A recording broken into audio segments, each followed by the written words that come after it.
क्या बिहार में आम प्रदर्शनों, धरना प्रदर्शन और भीड़ नियंत्रण के दौरान अब पुलिसकर्मी सड़कों पर AK-47, INSAS और SLR जैसे अत्याधुनिक घातक हथियार लेकर नजर नहीं आएंगे? जिस राज्य में सरेआम भीड़ पर AK-47 से गोलियां चलाने का सनसनीखेज वीडियो वायरल हो जाए, वहां के पुलिस महकमे में किस कदर खलबली मची होगी। आखिर ऐसा क्या हुआ कि बिहार पुलिस के DGP विनय कुमार को रातों रात एक सख्त फरमान जारी करके अपने ही जवानों से असॉल्ट राइफलें वापस लेने का आदेश देना पड़ा? क्या सीवान में 25 जुलाई को बिहार बंद के दौरान हुई उस विवादित फायरिंग ने बिहार सरकार की साख पर इतना बड़ा बट्टा लगा दिया कि विपक्ष के निशाने पर सीधे सूबे के मुख्यमंत्री सम्राट चौधरी आ गए? क्या नेता प्रतिपक्ष तेजस्वी यादव के तीखे तेवरों और न्यायिक जांच की मांग ने सम्राट सरकार को बैकफुट पर धकेल दिया?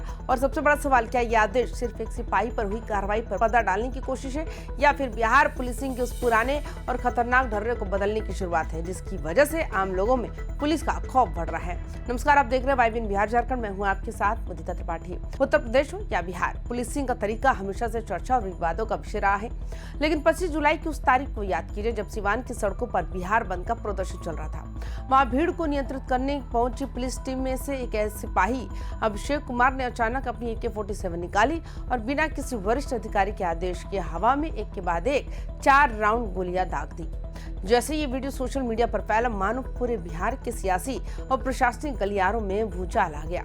सवाल उठना लाजमी था कि आखिर एक आम विरोध प्रदर्शन को संभालने के लिए जवानों के हाथों में AK-47 जैसी विनाशकारी और ऑटोमेटिक राइफलें दी ही क्यों गई? इस घटना ने बिहार की राजनीति में एक नया उफान ला दिया। राज्य के नेता प्रतिपक्ष तेजस्वी यादव ने इस मुद्दे को हाथों हाथ लिया और सीधे सरकार की घेराबंदी शुरू कर दी। तेजस्वी यादव ने जिस आक्रामक अंदाज में सत्ता पक्ष को कटघरे में खड़ा किया, उसने मुख्यमंत्री सम्राट चौधरी की मुश्किलें बढ़ा दी है। तेजस्वी यादव का साफ तौर पर मानना है कि प्रदर्शनकारियों पर सीधे AK-47 तान देना किसी लोकतांत्रिक व्यवस्था का हिस्सा नहीं हो सकता। उन्होंने महज एक सिपाही को सस्पेंड करने को लिपापोती करार देते हुए पूरे मामले की उच्च स्तरीय न्यायिक जांच की मांग रख दी और सड़क से लेकर संसद तक आंदोलन की चेतावनी दे डाली।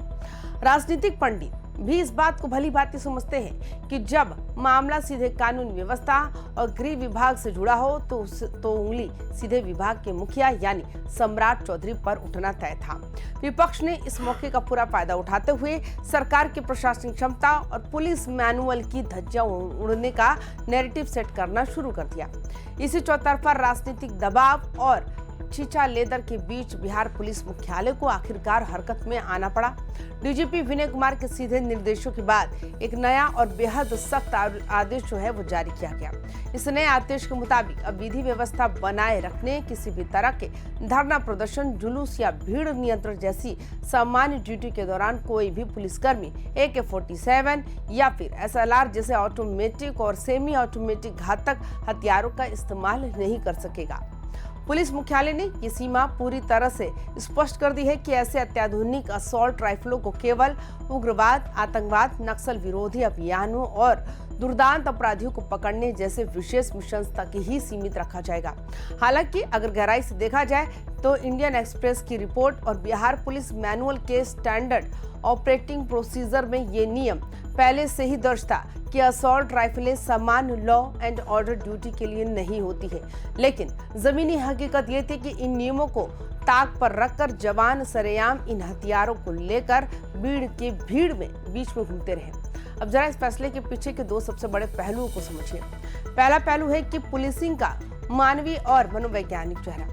जब कोई आम नागरिक या प्रदर्शनकारी सड़कों पर उतरता है तो पुलिस का पहला काम बातचीत, चेतावनी, बैरिकेडिंग और गैर घातक साधनों से स्थिति को संभालना होता है।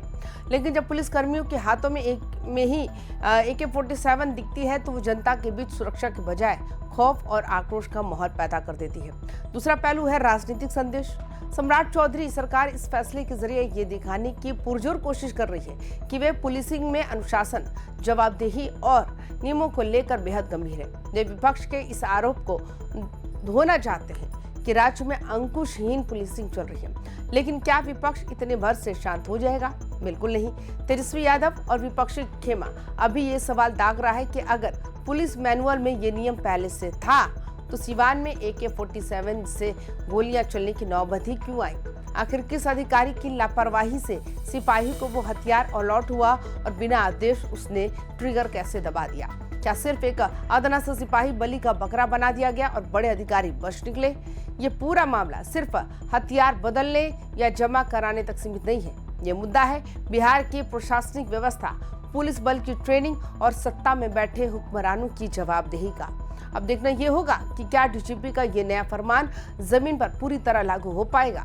क्या बिहार पुलिस अपने जवानों को भीड़ से निपटने की आधुनिक और गैर घातक तकनीकों की सही ट्रेनिंग दे पाएगी? और सबसे बड़ा सवाल, क्या सिवान जैसे दुस्साही घटनाएं इस नए आदेश के बाद थम जाएगी या फिर आने वाले चुनाव तक ये मुद्दा यूं ही गरमाता रहेगा? इस पूरे घटनाक्रम पर आपकी क्या राय है? क्या बिहार पुलिस का AK-47 पर ये बैन लगाने का फैसला बिल्कुल सही है या इसमें और कड़े कदम उठाने की जरूरत थी? अपनी विवेक राय नीचे कमेंट बॉक्स में जरूर बताएं। तमाम खबरों के लिए देखते रहिए YBN बिहार झारखंड। नमस्कार।